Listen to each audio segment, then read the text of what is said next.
Are you looking for a good crispy chicken wing this weekend? Well, in this video, I'll share with you my secret to how I get them good and crispy. And we'll look at 2 different ways to cook them. Because you know what they say, and say it with me, ain't no thing but a... Let's go.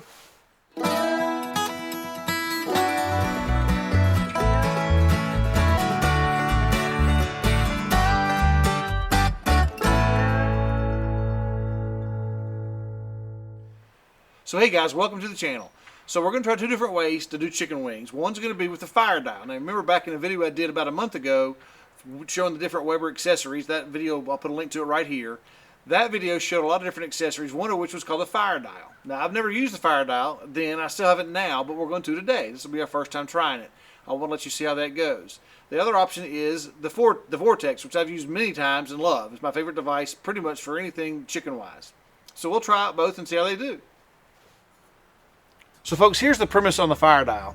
Typically when you're using a Weber kettle, you're going to use one side, have a 2-zone cooking, hot zone and a cool zone, or a searing zone and a cooking zone. But with the fire dial, you're able to spread the charcoals out over the entire bottom of the grill so you can actually disperse the heat and have a bigger surface area of cooking. So when you put the fire dial in, it just lines up over the grate holders. Your charcoal, remember, is dispersed throughout the entire bottom. And you put your grate in, and now you're able to use the entire grate because charcoal is spread all over the whole bottom of the grill. So you actually you have more surface area, which is a big deal because with Weber kettle, as we know, it's hard to get much surface area here, and the more you can increase that, the better it is. So normally you have just charcoal on one side, and you're cooking over here and searing over here, or charcoal over here, and you're smoking, you know, your piece of meat on this side, and all you've got is this one side.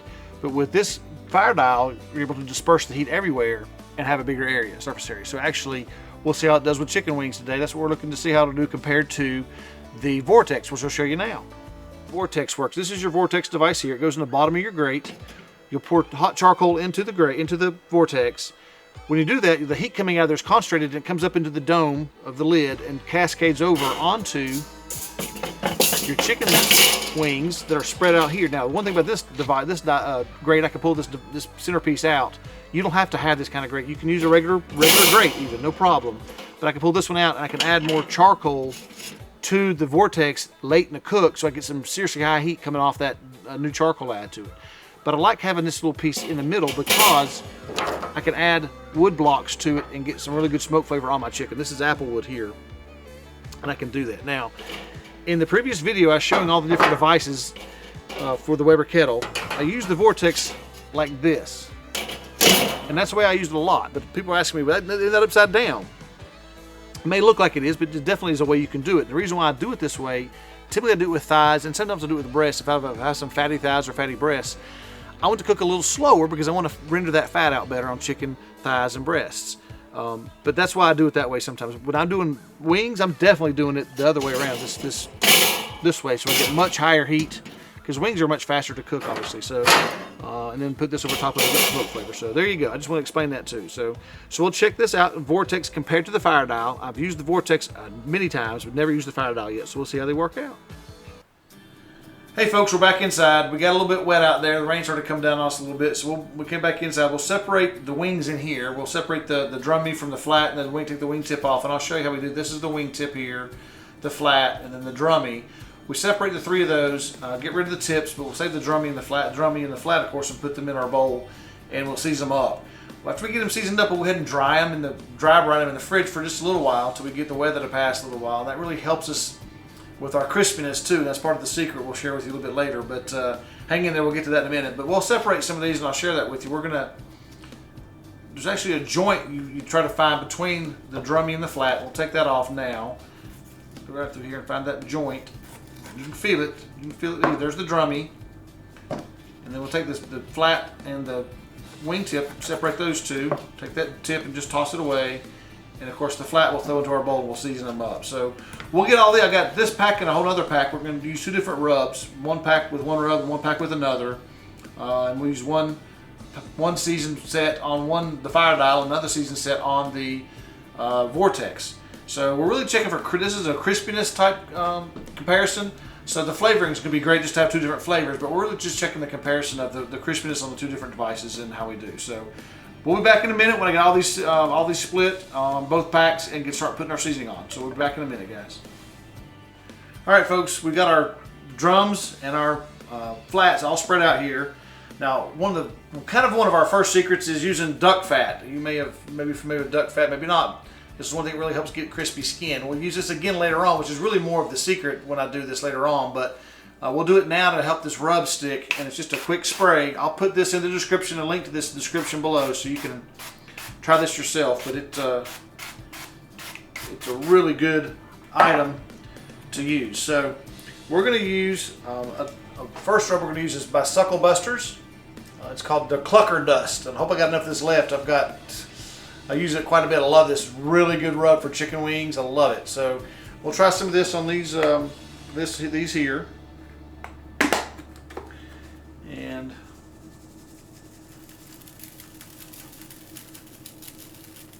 the duck fat will actually very much help the rub stick to the meat. So we'll get these on there good. Now we'll turn all these over. Well, you'll see that duck fat again here in a little while, but for now that's all we'll do with it. Is right here. I'll spray some more on this side, of course. Doesn't take much. All we're trying to do is get this rub to stick at this point.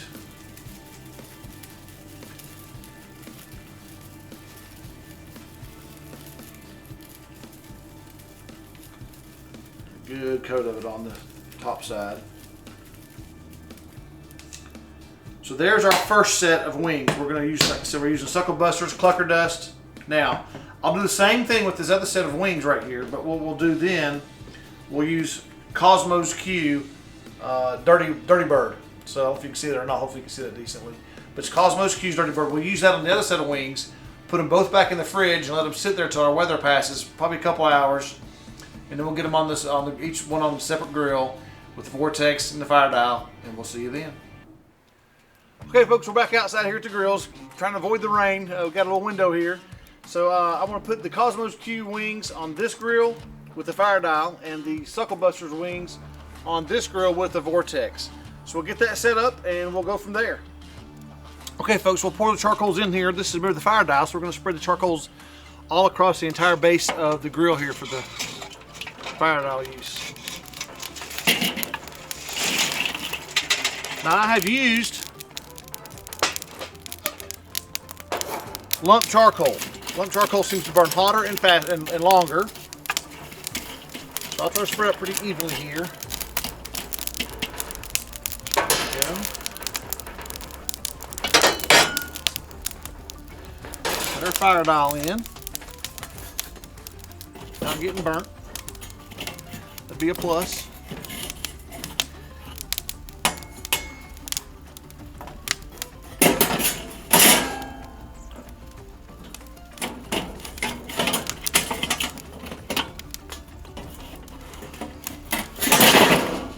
We're getting there. Some of these gloves would be necessary for a fire dial. Obviously, I'm glad I've got these. You'll need some too if you use this. Otherwise you'll get kind of burnt. Okay. Oops, missed that. There we go. Now we'll up to temp. We're gonna. These are probably. I'm not really sure how hot this will get. How quickly. I'm not used to the fire dial, so we'll see. I'd like to go about 350 with it. I've got it wide open on both the top and bottom, so we'll see at the vents. I mean, when I say open, wide open, the dampers down low and up high. You can see the smoke coming out of this one. So we'll let this go and see how hot it gets. I'm hoping to get around 350, somewhere like that. But with this fire dial, I don't know how bad it'll temper that down. So we'll get the Vortex set up now. So again, guys, remember, we'll put the Vortex in and pour the charcoal into the Vortex after we've got it in here.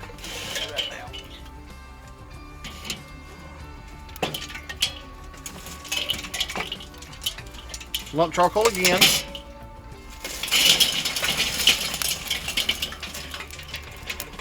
All we can in there. It's every bit of it there. There's a few pieces that did make it in. These gloves are really good for stuff like this. They're crazy hot coals. Get some arm on fire. And we'll let this get up to temperature, and we'll bring our grate over once we get up there. Make sure it's open. It's fully open. We'll get that temperature up too. So we'll get up to temperature on both of these. Get our our chicken wings on, and we'll see how it goes. Back. Okay, folks, we've seen pretty well stabilized here at 375, close to 400 degrees on the fire dial side, and we'll go ahead and put these on.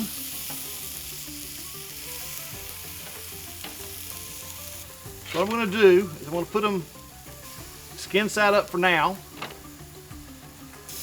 and we're going to turn them. Turn them here in a little while, but we're going to turn the lid about every 15 minutes to spread the heat around, the smoke, the flavoring, anything we get off of this. About a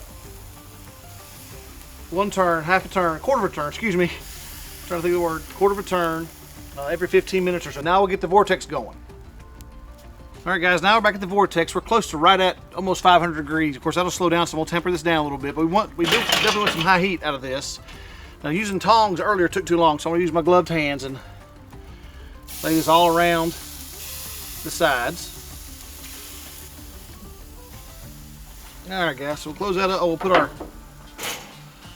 block of wood on so we get a little bit of apple wood smoke there. Turn our vents down just a little bit, kind of slow down the massive heat we have going on. We want that wood to take and get some smoke on the wings as well. So we'll keep an eye on everything, guys, and we'll be back shortly. We'll turn the vent quarter turn every 15 minutes on both the grills. So I'll come back probably in about 30 minutes after we turn it a couple of times, see where things are, let you know. Now, guys, our desired temperature is to get to about 170, 175. 175 is probably about the best for flavor, but we'll take it off about 170, 172, somewhere in that range. Some may get hotter than that. They're not going to all cook evenly, of course, but we'll do our best to get around 170 to 175. There'll be a little bit of carryover cooking once we take them off, so we don't want to go much more than 180, but 175 is really where I want to get and go from there. So we'll be back here in about 30 minutes and let you know where things are at. All right, folks, we're at the 30-minute mark. We'll go ahead and take these off and look at the ones on the Vortex here and see how they look, see how they're temping. 150, so we'll have to let those go a little bit longer. I think I'll flip them, of course.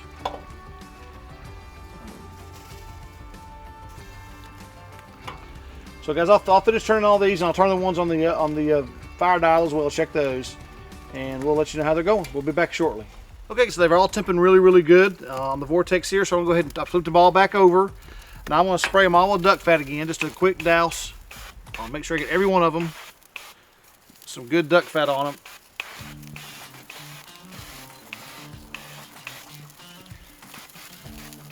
Put some in there too.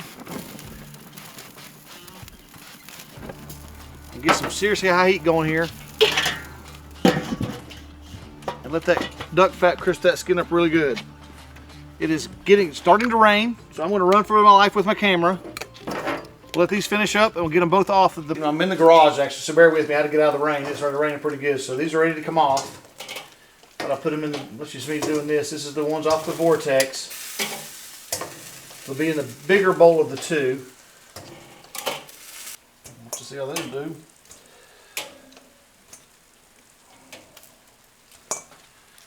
Close that one up. Alright, guys, we'll be back inside with them and we'll see how they look.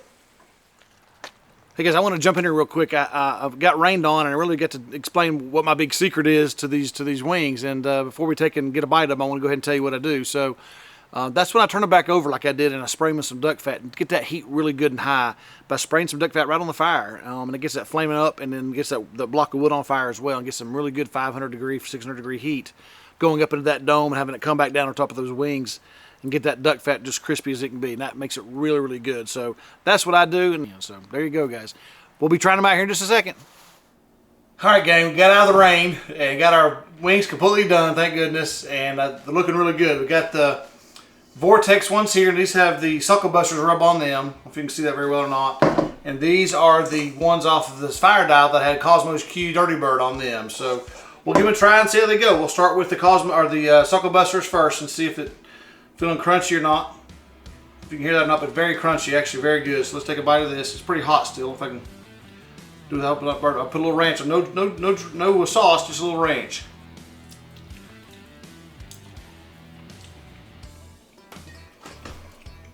Oh man, they're good. Good and crispy skin, done well. Very good taste. I always love that taste of Sucklebusters. Definitely got a kick to it. Definitely got a good kick to it. So now let's try one of these from Kosmos Q off the fire dial. Try to find a flat out of here too. I don't want to do a drummy because I did a flat over there. So here we go. Not quite as crunchy, but actually are crispy. But it actually is pretty crispy. I have to give it that much. Must have just been a good spot on the fire dial. Let's put some rub on, or some sauce, some ranch on that. Bone top, boy. Let's see.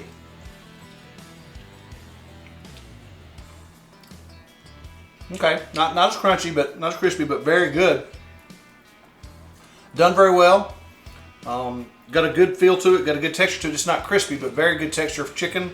The skin's actually very good, just not crispy as the off the Vortex, which I kind of expected that, but I didn't know how it would turn out. But hey, man, I would use that again for sure. I have no problem with that. I get more space on there, easier to cook on there than it is having to work around that circle. But I do like the applewood flavor that I've gotten off these as well, so there's that option there too. So that's a big difference too. But I would definitely use the fire dial again. I have no problem with it. I like it. I don't like the way you have to get it in there with the fire going. That's kind of tough, how to get it into the grill. But as you saw, make sure you got some good gloves if you're going to do that. But hey, I'd use it again in a heartbeat. So I'm very well pleased. If I picked one, it'd be the Vortex and the Sucklebusters. The rub is very good on these, but on the fire dial ones. But I just like the Sucklebusters better, and I like the texture of it better. So again, I would use it again though, no problem. All right, guys, I appreciate you watching today, and I'm sure I'll see you again soon. I'm not sure where you'll be, but I know where you'll find me. I'll see you at the smoker. We'll see you there, guys. Take care.